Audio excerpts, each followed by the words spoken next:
And you're taking a live look right now over the White House this morning. That'll become Joe Biden's new home when he's sworn in as the next president of the United States just 50 days from now. This comes after a fiercely fought campaign and post-election legal battles. And for the last year or more than that, we've heard from political ads claiming Biden would either destroy or save the economy. But what do the actual experts think he will do for the economy? Joining us this morning to cut through the noise is certified financial planner Tony Drake from Drake and Associates. Good morning. Thanks for being here.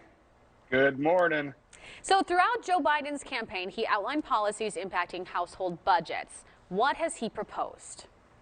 Probably the three biggest items we're looking at with President-elect Biden's plan is taxes, Social Security, and coronavirus relief, So with taxes, he plans on raising taxes to those making more than $400,000.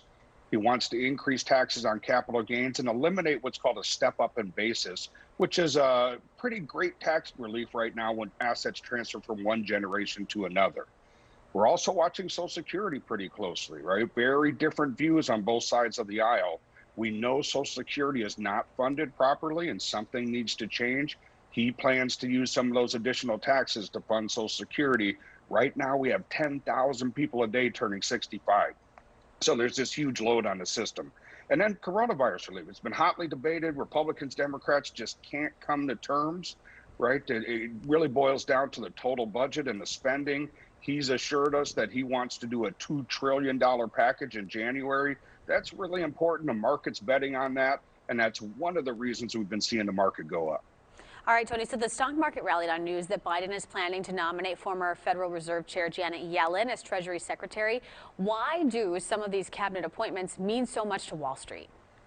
Well, they're really watching, right? There's been all this debate about, is President-elect Biden really a central-left candidate, or is he part of the far left, part of the Democratic Party? And Janet Yellen was really a key signal to the markets that he is going to stay more central. She's really well liked by both sides of the aisle. She's got a great track record, a real expert in the area, and that has really helped boost the markets, right? We just had the best month since 1987 in the Dow. November was just fantastic.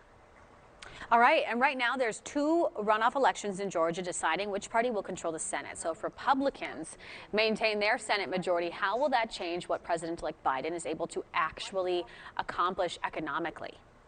I think we tend as investors and folks saving for retirement to feel like, boy, if my candidate doesn't win, the economy is really going to crumble. The data shows us something different, although there's a slight edge to Democratic presidents.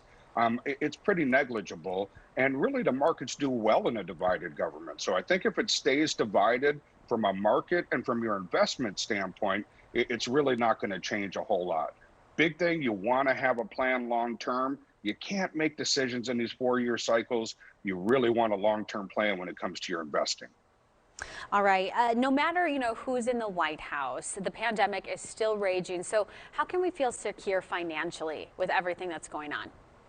That's been probably the most phenomenal kind of thing that's happened, especially here in November. The markets in large part are ignoring this winter wave that's happening, but we know the healthcare experts are telling us, boy, things could get really bad here. So again, you want to have a long-term plan. My guess is we'll continue to see some volatility through the winter, but in large part, the markets are looking forward. They're looking to these vaccines and finally maybe seeing a light at the end of the tunnel. So I don't think the markets are really going to pay much attention to this short-term wave. All right, Tony, always good to hear from you. Thank you so much for joining us this morning and for sharing your insight. We appreciate it. Thank you.